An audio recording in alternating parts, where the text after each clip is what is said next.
The Mortal Immortal by Mary Shelley. July 16th, 1833. This is a memorable anniversary for me. On it I complete my 323rd year. The Wandering Jew? Certainly not. More than 18 centuries have passed over his head. In comparison with him, I am a very young immortal. Am I, then, immortal? This is a question which I have asked myself by day and night for now 303 years, and yet cannot answer it. I detected a grey hair amidst my brown locks this very day. That surely signifies decay. Yet it may have remained concealed there for 300 years, for some persons have become entirely white-headed before 20 years of age. I will tell my story, and my reader shall judge for me. I will tell my story, and so contrive to pass some few hours of a long eternity, become so wearisome to me. Forever? Can it be? To live forever? I have heard of enchantments in which victims were plunged into a deep sleep, to wake after 100 years as fresh as ever. I have heard of the 7 sleepers. Thus to be immortal would not be so burdensome. But oh, the weight of never-ending time, the tedious passage of the still succeeding hours. How happy was the fabled Noor-Jahad! But to my task. All the world has heard of Cornelius Agrippa. His memory is as immortal as his arts have made me. All the world has also heard of his scholar, who unawares raised the foul fiend during his master's absence, and was destroyed by him. The report, true or false, of this accident was attended with many inconveniences to the renowned philosopher. All his scholars at once deserted him. His servants disappeared. He had no one near him to put coals on his ever-burning fires while he slept, or to attend to the changeful colors of his medicines while he studied. Experiment after experiment failed, because one pair of hands was insufficient to complete them. The dark spirits laughed at him for not being able to retain a single mortal in his service. I was then very young, very poor, and very much in love.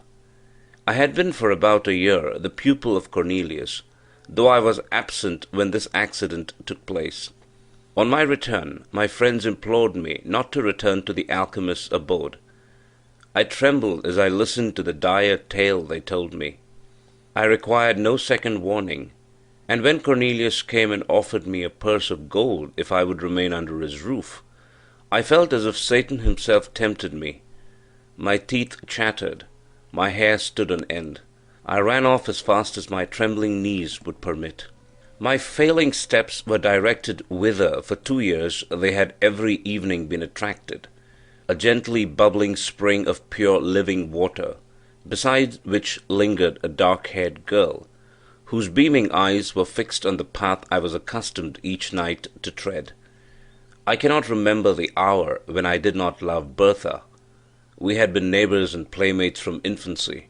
Her parents, like mine, were of humble life, yet respectable. Our attachment had been a source of pleasure to them. In an evil hour, a malignant fever carried off both her mother and father, and Bertha became an orphan. She would have found a home beneath my paternal roof, but unfortunately the old lady of the near castle, rich, childless, and solitary, declared her intention to adopt her. Henceforth Bertha was clad in silk, inhabited a marble palace, and was looking on as being highly favoured by fortune. But in her new situation, among her new associates, Bertha remained true to the friend of her humbler days. She often visited the cottage of my father, and when forbidden to go thither, she would stray towards the neighbouring wood, and meet me beside its shady fountain. She often declared that she owed no duty to her new protectress equal in sanctity to that which bound us. Yet still I was too poor to marry, and she grew weary of being tormented on my account. She had a haughty but an impatient spirit, and grew angry at the obstacle that prevented our union. We met now after an absence, and she had been sorely beset while I was away. She complained bitterly, and almost reproached me for being poor. I replied hastily, I am honest if I am poor. Were I not, I would soon become rich. This exclamation produced 1,000 questions. I feared to shock her by owning the truth, but she drew it from me, and then, casting a look of disdain on me, she said, "You pretend to love, and you fear to face the devil for my sake?" I protested that I only dreaded to offend her, while she dwelt on the magnitude of the reward that I should receive. Thus encouraged, shamed by her, led on by love and hope, laughing at my later fears, with quick steps and a light heart, I returned to accept the offer of the alchemist, and was instantly installed in my office. A year passed away. I became possessed of no insignificant sum of money. Custom had banished my fears. In spite of the most painful vigilance, I had never detected the trace of a cloven foot, nor was the studious silence of our abode ever disturbed by demoniac howls. I still continued my stolen interviews with Bertha, and hope dawned on me.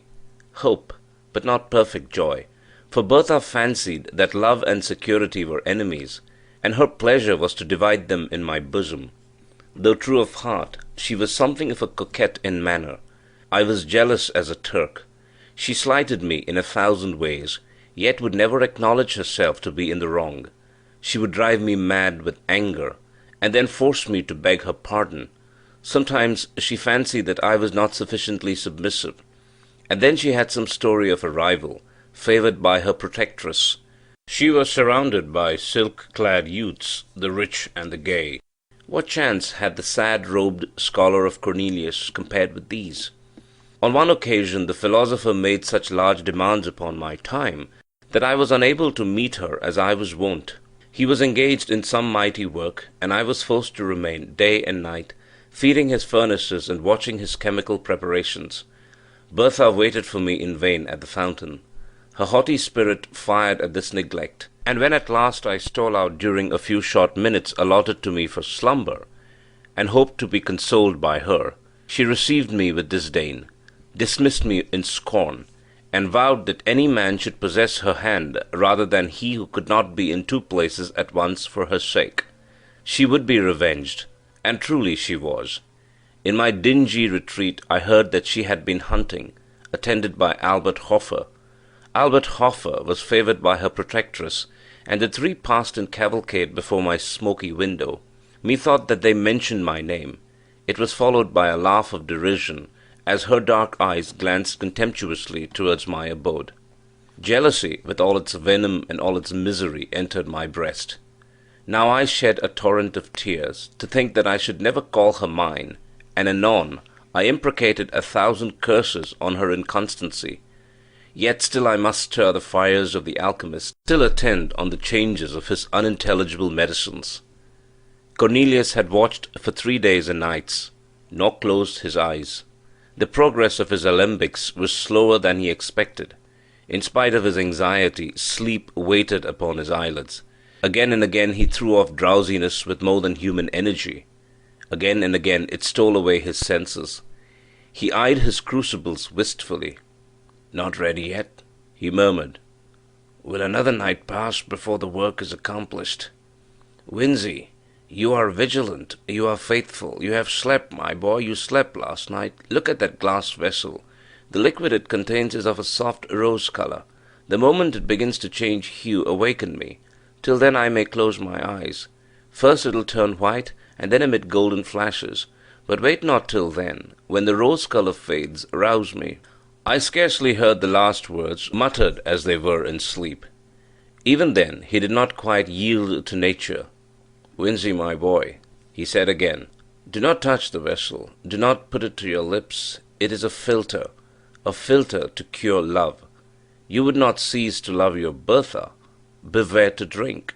And he slept, his venerable head sunk on his breast, and I scarce heard his regular breathing. For a few minutes I watched the vessel. The rosy hue of the liquid remained unchanged. Then my thoughts wandered. They visited the fountain, and dwelt on 1,000 charming scenes, never to be renewed. Never. Serpents and adders were in my heart, as the word never half formed itself on my lips. False girl! False and cruel! Never more would she smile on me as that evening she smiled on Albert. worthless, detested woman. I would not remain unrevenged. She should see Albert expire at her feet. She should die beneath my vengeance. She had smiled in disdain and triumph. She knew my wretchedness and her power. Yet what power had she? The power of exciting my hate, my utter scorn, all but indifference. Could I attain that? Could I regard her with careless eyes, transferring my rejected love to one fairer and more true? That were indeed a victory. A bright flash darted before my eyes. I had forgotten the medicine of the adept. I gazed on it with wonder. Flashes of admirable beauty, more bright than those which the diamond emits when the sun's rays are on it, glanced from the surface of the liquid. An odor, the most fragrant and grateful, stole over my senses. The vessel seemed one globe of living radiance, lovely to the eye, and most inviting to the taste. The first thought, instinctively inspired by the grosser sense, was, I will. I must drink. I raised the vessel to my lips. It will cure me of love, of torture. Already I had quaffed half of the most delicious liquor ever tasted by the palate of man, when the philosopher stirred.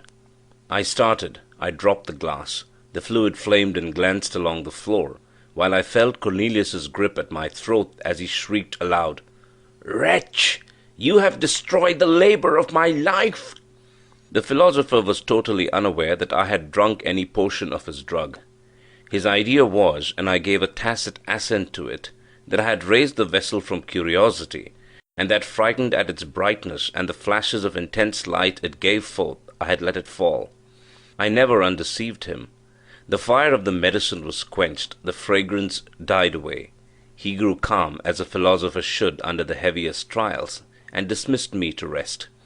I will not attempt to describe the sleep of glory and bliss which bathed my soul in paradise during the remaining hours of that memorable night.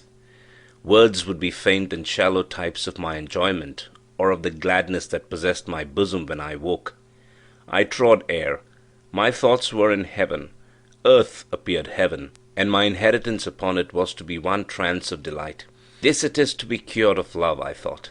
I will see Bertha this day, and she will find her lover cold and regardless, too happy to be disdainful, yet how utterly indifferent to her. The hours danced away. The philosopher, secure that he had once succeeded, and believing that he might again, began to concoct the same medicine once more. He was shut up with his books and drugs, and I had a holiday. I dressed myself with care. I looked in an old but polished shield which served me for a mirror. Methought my good looks had wonderfully improved. I hurried beyond the precincts of the town, joy in my soul, the beauty of heaven and earth around me. I turned my step toward the castle. I could look on its lofty turrets with lightness of heart, for I was cured of love. My Bertha saw me far off, as I came up the avenue. I know not what sudden impulse animated her bosom, but at the sight she sprung with a light fawn-like bound down the marble steps, and was hastening towards me. But I had been perceived by another person. The old high-born hag, who called herself her protectress, and was her tyrant, had seen me also. She hobbled, panting, up the terrace. A page as ugly as herself held up a train, and fanned her as she hurried along, and stopped my fair girl with a, "How now, my bold mistress? Whither so fast? Back to your cage? Hawks are abroad." Bertha clasped her hands. Her eyes were still bent on my approaching figure. I saw the contest. How I abhorred the old crone who checked the kind impulses of my Bertha's softening heart. Hitherto respect for her rank had caused me to avoid the lady of the castle. Now I disdained such trivial considerations. I was cured of love, and lifted above all human fears. I hastened forwards, and soon reached the terrace. How lovely Bertha looked, her eyes flashing fire, her cheeks glowing with impatience and anger. She was 1,000 times more graceful and charming than ever. I no longer loved, oh no, I adored, worshipped, idolized her. She had that morning been persecuted, with more than usual vehemence, to consent to an immediate marriage with my rival. She was reproached with the encouragement that she had shown him. She was threatened with being turned out of doors with disgrace and shame. Her proud spirit rose in arms at the threat. But when she remembered the scorn she had heaped upon me, and how perhaps she had thus lost one whom she now regarded as her only friend. She wept with remorse and rage. At that moment I appeared. "Oh, Winzy!" she exclaimed, "take me to your mother's cot. Swiftly let me leave the detested luxuries and wretchedness of this noble dwelling. Take me to poverty and happiness." I clasped her in my arms with transport. The old dame was speechless with fury, and broke forth into invective only when we were far on the road to my natal cottage. My mother received the fair fugitive, escaped from a gilt cage to nature and liberty, with tenderness and joy. My father, who loved her, welcomed her heartily. It was a day of rejoicing, which did not need the addition of the celestial potion of the alchemist to steep me in delight. Soon after this eventful day, I became husband of Bertha. I ceased to be the scholar of Cornelius, but I continued his friend. I always felt grateful to him for having, unaware, procured me that delicious draught of a divine elixir, which, instead of curing me of love, sad cure, solitary and joyless remedy for evils which seem blessings to the memory, had inspired me with courage and resolution, thus winning for me an inestimable treasure in my Bertha. I often call to mind that period of trance-like inebriation with wonder. The drink of Cornelius had not fulfilled the task for which he affirmed that it had been prepared, but its effects were more potent and blissful than words can express. They had faded by degrees, yet they lingered long, and painted life in hues of splendor. Bertha often wondered at my lightness of heart and unaccustomed gaiety, for before I had been rather serious or even sad in my disposition. She loved me the better for my cheerful temper, and our days were winged by joy. 5 years afterwards I was suddenly summoned to the bedside of the dying Cornelius.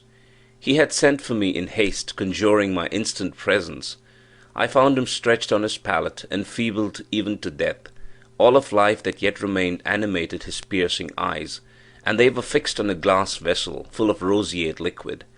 "Behold," he said in a broken and inward voice, "the vanity of human wishes. A second time my hopes are about to be crowned. A second time they are destroyed. Look at that liquor. You may remember 5 years ago I had prepared the same with the same success. Then as now my thirsting lips expected to taste the immortal elixir. You dashed it from me, and at present it is too late." He spoke with difficulty and fell back on his pillow. I could not help saying, "How, revered master, can a cure for love restore you to life?" A faint smile gleamed across his face as I listened earnestly to his scarcely intelligible answer. "A cure for love and for all things, the elixir of immortality. Ah, if now I might drink, I should live for ever." As he spoke, a golden flash gleamed from the fluid. A well-remembered fragrance stole over the air. He raised himself, all weak as he was. Strength seemed miraculously to re-enter his frame. He stretched forth his hand. A loud explosion startled me. A ray of fire shot up from the elixir, and the glass vessel which contained it was shivered to atoms. I turned my eyes towards the philosopher. He had fallen back. His eyes were glassy, his features rigid. He was dead. But I lived, and was to live for ever. So said the unfortunate alchemist, and for a few days I believed his words. I remembered the glorious intoxication that had followed my stolen draught. I reflected on the change I had felt in my frame, in my soul, the bounding elasticity of the one, the buoyant lightness of the other. I surveyed myself in a mirror, and could perceive no change in my features during the space of the 5 years which had elapsed. I remembered the radiant hues and grateful scent of that delicious beverage, worthy the gift it was capable of bestowing. I was, then, immortal. A few days after, I laughed at my credulity. The old proverb that a prophet is least regarded in his own country was true with respect to me and my defunct master. I loved him as a man. I respected him as a sage, but I derided the notion that he could command the powers of darkness, and laughed at the superstitious fears with which he was regarded by the vulgar. He was a wise philosopher, but had no acquaintance with any spirits but those clad in flesh and blood. His science was simply human, and human science, I soon persuaded myself, could never conquer nature's laws so far as to imprison the soul for ever within its carnal habitation. Cornelius had brewed a soul-refreshing drink, more inebriating than wine, sweeter and more fragrant than any fruit. It possessed probably strong medicinal powers, imparting gladness to the heart and vigor to the limbs, but its effects would wear out. Already they were diminished in my frame. I was a lucky fellow to have quaffed health and joyous spirits, and perhaps a long life, at my master's hands. But my good fortune ended there. Longevity was far different from immortality. I continued to entertain this belief for many years. Sometimes a thought stole across me. Was the alchemist indeed deceived? But my habitual credence was that I should meet the fate of all the children of Adam at my appointed time. A little late, but still at a natural age. Yet it was certain that I retained a wonderfully youthful look. I was laughed at for my vanity in consulting the mirror so often, but I consulted it in vain. My brow was untrenched, my cheeks, my eyes, my whole person continued as untarnished as in my 20th year. I was troubled. I looked at the faded beauty of Bertha. I seemed more like her son. By degrees our neighbours began to make similar observations, and I found at last that I went by the name of the scholar bewitched. Bertha herself grew uneasy. She became jealous and peevish, and at length she began to question me. We had no children. We were all in all to each other, and though as she grew older her vivacious spirit became a little allied to ill temper, and her beauty sadly diminished, I cherished her in my heart as the mistress I idolized, the wife I had sought and won with such perfect love. At last our situation became intolerable. Bertha was 50, I 20 years of age. I had, in very shame, in some measure, adopted the habits of advanced age. I no longer mingled in the dance among the young and gay, but my heart bounded along with them while I restrained my feet, and a sorry figure I cut among the nesters of our village. But before the time I mention, things were altered. We were universally shunned. We were, at least I was, reported to have kept up an iniquitous acquaintance with some of my former master's supposed friends. Poor Bertha was pitied, but deserted. I was regarded with horror and detestation. What was to be done? We sat by our winter fire.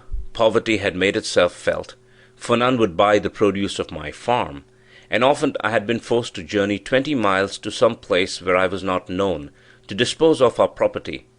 It is true, we had saved something for an evil day. That day was come.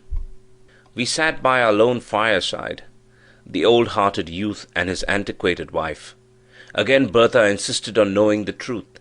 She recapitulated all she had ever heard said about me, and added her own observations. She conjured me to cast off the spell. She described how much more comely grey hairs were than my chestnut locks. She descanted on the reverence and respect due to age, how preferable to the slight regard paid to mere children. Could I imagine that the despicable gifts of youth and good looks outweighed disgrace, hatred, and scorn? Nay, in the end I should be burnt as a dealer in the black art, while she, to whom I had not deigned to communicate any portion of my good fortune, might be stoned as my accomplice. At length she insinuated that I must share my secret with her, and bestow on her like benefits to those I myself enjoyed, or she would denounce me. And then she burst into tears.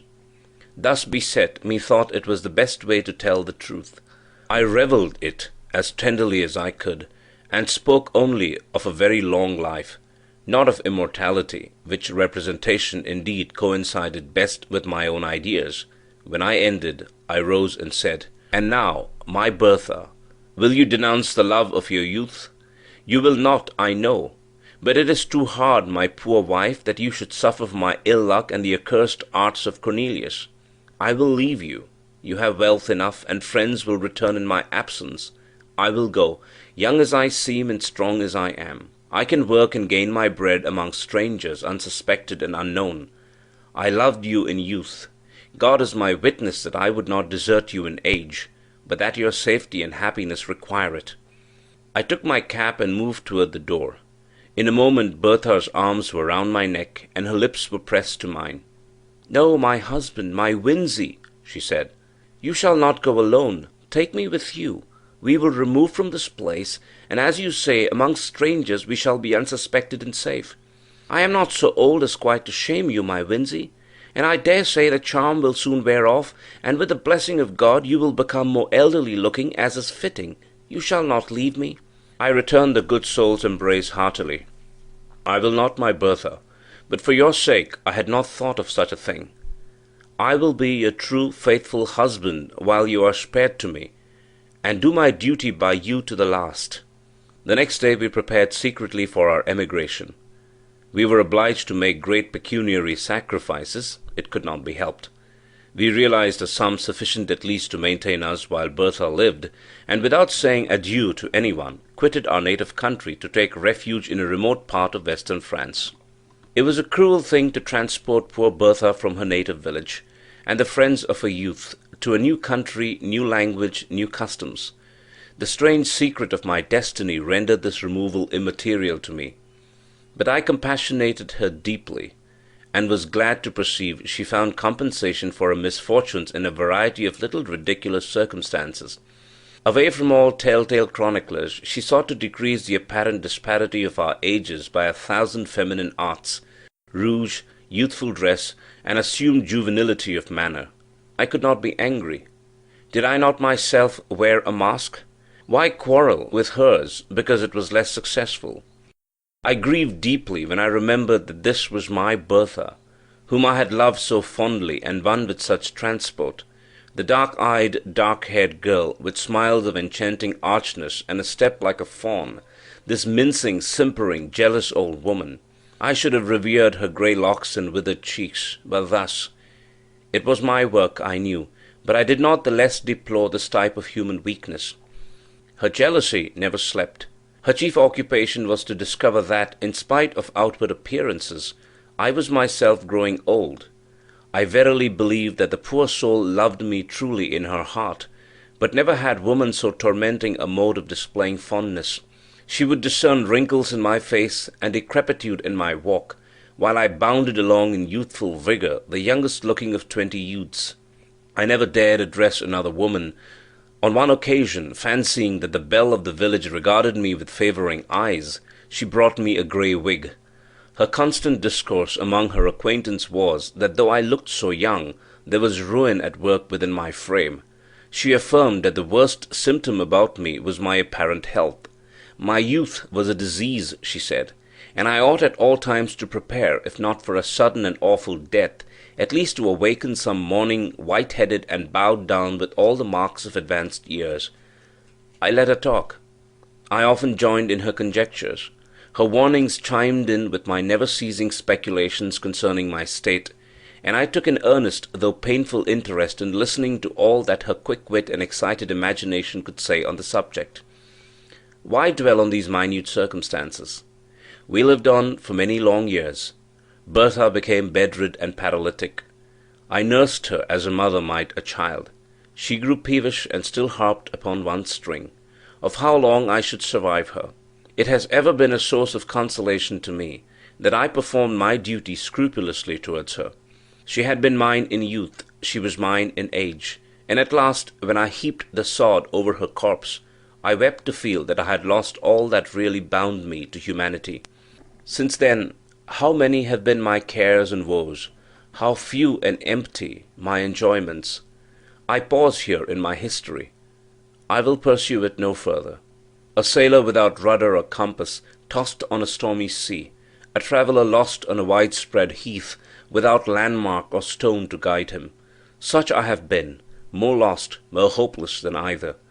A nearing ship, a gleam from far caught, may save them, but I have no beacon except the hope of death. Death, mysterious, ill-visaged friend of weak humanity, why alone of all mortals have you cast me from your sheltering fold? Oh, for the peace of the grave, the deep silence of the iron-bound tomb! That thought would cease to work in my brain, and my heart beat no more with emotions varied only by new forms of sadness. Am I immortal? I return to my first question. In the first place, is it not more probable that the beverage of the alchemist was fraught rather with longevity than eternal life? Such is my hope. And then be it remembered that I only drank half of the potion prepared by him. Was not the whole necessary to complete the charm? To have drained half the elixir of immortality is to be half immortal. My forever is thus truncated and null. But again, who shall number the years of the half of eternity? I often try to imagine by what rule the infinite may be divided. Sometimes I fancy age advancing upon me. One grey hair I have found. Fool! Do I lament? Yes, the fear of age and death often creeps coldly into my heart. And the more I live, the more I dread death, even while I abhor life. Such an enigma is man, born to perish when he wars, as I do, against the established laws of his nature. But for this anomaly of feeling, surely I might die.